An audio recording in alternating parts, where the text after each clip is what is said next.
Zachary Taylor, the 12th President of the United States.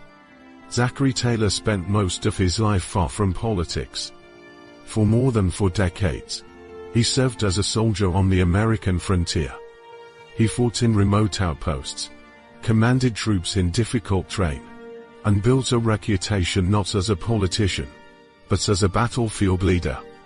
By the time he entered national politics, Taylor was already a national hero. Zachary Taylor was born on November 24, 1784, in Virginia. His family later moved west to Kentucky, where the frontier demanded resilience and discipline. Taylor grew up in a world shaped by expansion and conflict. Military service soon became his path. He joined the United States Army in 1808 and would spend the next 40 years in uniform.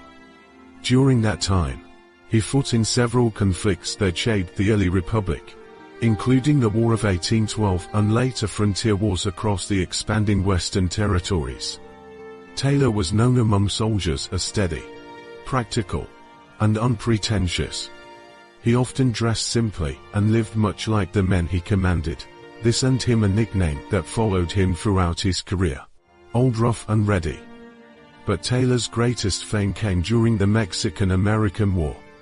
When war erupted between the United States and Mexico in 1846, Taylor commanded American forces along the Texas frontier. Despite being heavily outnumbered in several battles, his troops secured major victories at Palo Alto and Resaca de la Palma. These victories made Taylor a national hero almost overnight. His reputation grew even stronger at the Battle of Buena Vista in 1847. Facing a much larger Mexican army led by General Antonio López de Santa Anna, Taylor's forces held their ground in one of the most dramatic battles of the war. The victory cemented Taylor's reputation as one of the nation's most respected military commanders. By 1848, the United States had emerged victorious in the war, gaining vast territories stretching to the Pacific Ocean. But those new lands brought a dangerous question to the center of American politics.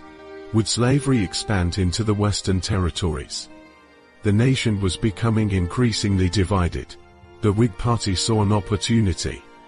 Like William Henry Harrison before him, Taylor was a popular war hero with broad national appeal.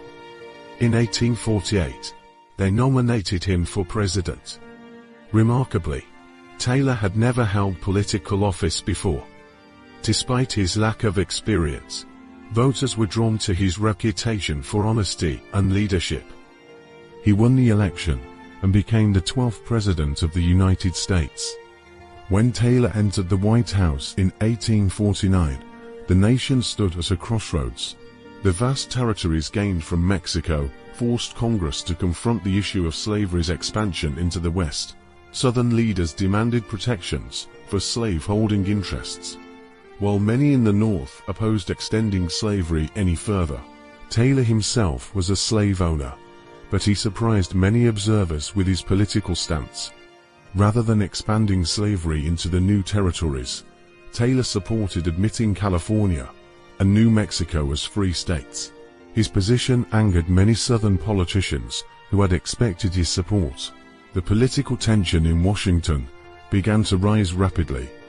Congress debated a series of proposals that would eventually become known as the Compromise of 1850, an attempt to calm the growing conflict between North and South.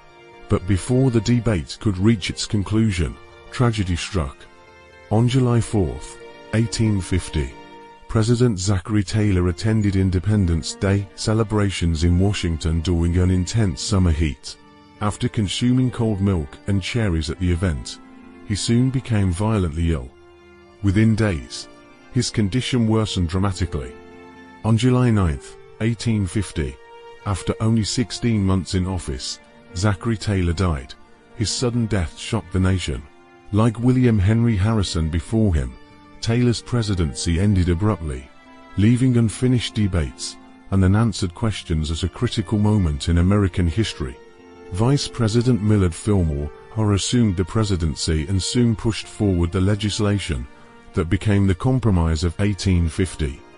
Taylor never saw the resolution of the crisis he had tried to confront.